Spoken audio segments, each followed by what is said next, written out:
So this topic is about my comprehensive view on what is being a targeted individual, how does that work and why that works. I noticed lots of misinformation flying out there and lots of infantile theories about the whole thing. So let's get some things straight out of the book. What is being targeted individual? It's not that your secret service is now allocating 5 agents with the heads and with the raincoats, and then they're waiting around your house and they go, here he goes out, he's now out. Okay, agent 2, follow him in a limo. Okay, agent 3, follow him with a helicopter. Okay, what's the budget for today? Only $100,000. No problem, we're gonna do it every single day of his life. So this is not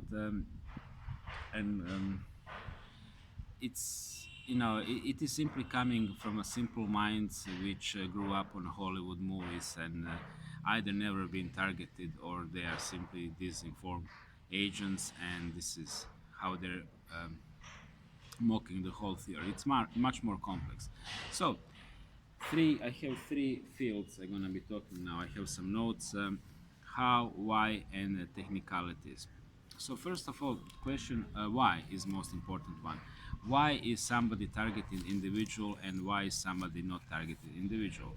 So traditionally speaking, targeted individuals are the activists, the political activists, community activists, which are not working within the reptile Illuminati psychopathic agenda.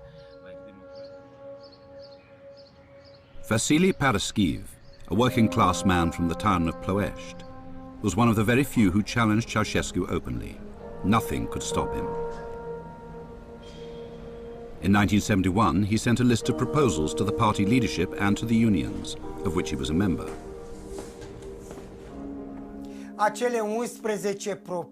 Those 11 proposals stipulated precisely the democratic rights and freedoms that are enjoyed today by the Romanian trade unions.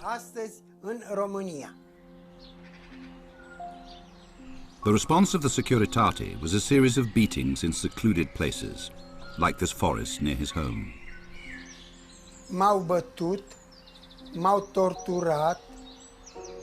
They beat me. They tortured me. They hit my soles with a rubber stick. They hit my face and my stomach with their fists. And they hit me on the head with bags filled with sand.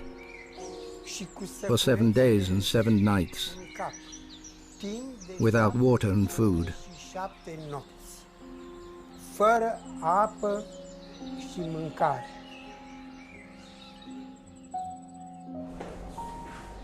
This didn't stop Paraskiv fighting for union rights. After being attacked again, this time on the staircase outside his flat, he got himself photographed immediately afterwards. But the worst thing that happened to him was being put in psychiatric hospitals 3 times, even though he was perfectly sane.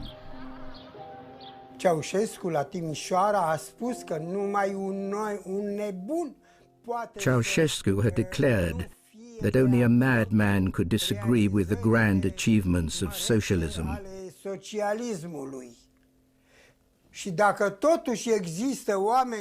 And if there were people who disagreed, then they were mad.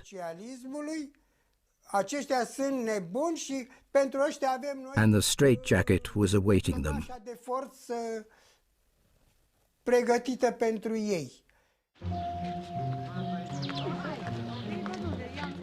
Paraskiv is one of the few victims of the regime who ever got to confront some of his tormentors. After the revolution, he went back to one of the hospitals where he'd been detained. There he met the hospital's former chief psychiatrist, Dr. Ara Kerestigian. Bună ziua, domnule doctor.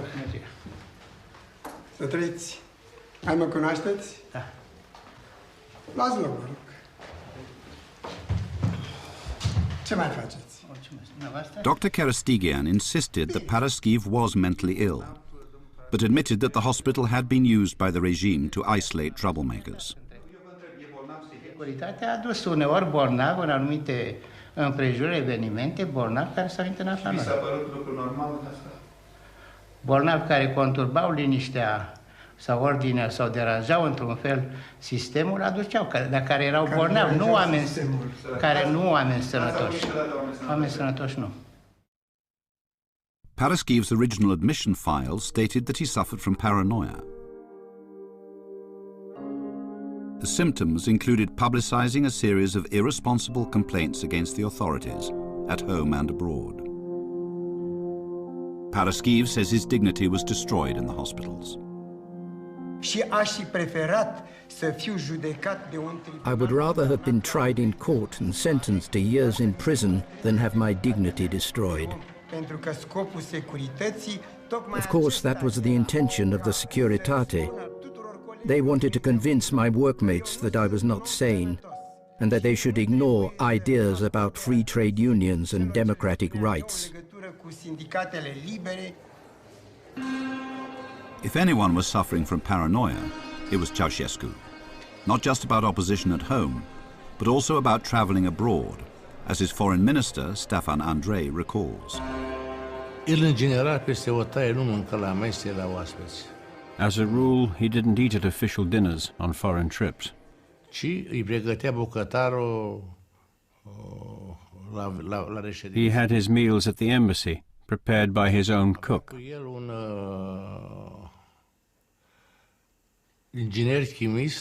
He was accompanied by a chemist who was in charge, among other things, of destroying his excrement so that nobody could examine it to check the state of his health.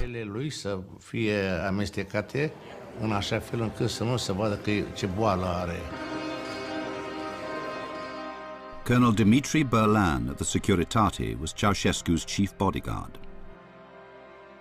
În vizitele respective, dădea mâna cu cineva.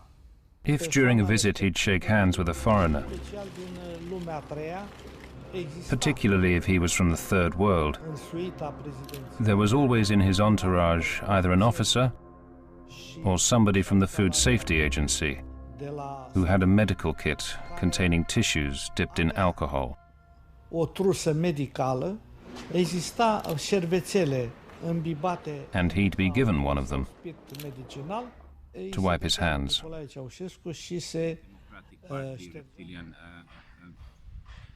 Republican Party and their official kind of oppositions, which are like scattered everywhere and so on.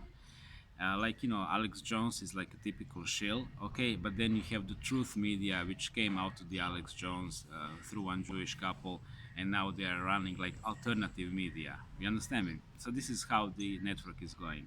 So if you're like a real activist, like me 11 years ago, showing conspiracy movies in a local theater, which was Cabaret, very cool place, Kuts Kalvaria back home, and so on, this is the way to go. Or if you're raising some community issues, whatever that may be in your community, the drug dealers, which are never going away, for example, protected by the police, you're gonna be targeted individual, count on it. So this is the old school, but also something of the new school as well. And this is either you started to wake up spiritually, meaning you started to differ from the herd. Herd was hypnotized, oversimplified by the football, by the politics, and by the alcohol, and you started to sober up. No more booze, no more jerking off on the internet pornography. You started to meditate, practice good meditation techniques, which actually teach you something like a Silva method, mind control, like to view things on a distance with success. Let's drink to that. Sugarcane. And now your aura start to pump up with more and more energy, and that means consciousness start to rise. And this is where, and now the whole theory of the system must come. This is where the matrix is gonna notice you, and this is where it's gonna start working. Okay. So now I need to explain these elements. Another element of become targeted individual is if in a future, in some foreseeable future, you're gonna progress to the point of spiritual awakening, because Matrix knows who has a soul. Matrix is seeing a consciousness changing. You are electrical signal basically as a soul body, and whatever you are flickering is easily picked up by the artificial intelligence, which is the easy computer system, which is simple. Let's see it. Reptiles, they always had the artificial intelligence, and they always had the good computers, and they're simply checking out different animals in a farm, how are they progressing. So this one might come somewhere in 2 years, start to see more, okay, now let's activate the whole mechanism. And this brings me to the how. But the more important is digression for the people who are seeing me for the first time. Where are we at now? Okay, technically I'm in Krati in Cambodia, but where I'm dwelling right now is the multidimensional matrix. And that multidimensional matrix is all centered about milking your soul energy. So when you're suffering, the demonic beings are scooping some energy. When you're angry, they're scooping some energy. When you die, you're gonna see the white light piercing from the reptilian UFO. You're gonna feel pleasant vibrations. You're gonna see holographic images of dead relatives and saints of your particular faith. If you're Hindu, you're gonna see Ganesha waving, "Hey, here, here." If you're Christian, you're gonna see Jesus, "Come to the heaven, my child." If you're Muslim, you're gonna see Muhammad on a horse swinging with a sword and lots of decapitated heads around him. "Hey, virgins, this way." And then you enter, and when you enter, they twist your soul. They take all of the energy remaining, the memory. They put you in a cylinder, and after some number of decades, you recharge. And then after that machine puts you in another fetus, and they can sacrifice you right away to take energy you collected in the recharge state. Technically speaking, you could be now flying through the universe to some better place, but they got you, right? And now you're again in a body. So this is why they rape children and sacrifice them and kill them, right? To take the prana and then to take the rest of the energy through the liver and through the blood drinking, which is full of adrenaline, which is like a drug. So that's the resource. Or you go through the life as average schmuck, and then you're schlepping, and then they're feeding on you when you suffer. So this is life. This is why life is like that. And then that one big empire, which is part of the metaphysical matrix, through many dimensions, that a reptilian empire in particular has many turfs like this planet, where they're milking beings of their essence, and they rule through the mind control. And then they have, of course, lots of underground bases where all the missing people go, and they keep them in cages, and then they sacrifice them, they eat them. Only children, 200,000 or more in states. Now they're speeding up. This is old number. Then you have to add their homeless people. That's why we have homelessness, and all the poor people which are disappearing, who nobody wants. And number is, I can only estimate, but they've been feeding incredibly luxurious on this planet, and they are like feeding more and more and more. So we are one very big gourmand farm. So this is explaining where we are at. And now this structure on the ground is, of course, you have the reptiles, you have the people who've been born in these satanic families, the so-called the Illuminati, which are mind controlled by them, and they have like set of multiple personalities which are all controlled by different codes. And then you have another element, very important element, people don't put consciously in the perspective of conspiracy, which are the psychopaths and narcissists, which are the people who have disabled frontal lobe. They don't radiate beta waves, like high frequency waves. They have like theta waves in their brains, and they are like drones on autopilot, and then they're used by the demonic entity as a vehicle. They are very important. We have like 5 or 6% of them. 1 in 10 men is psychopath.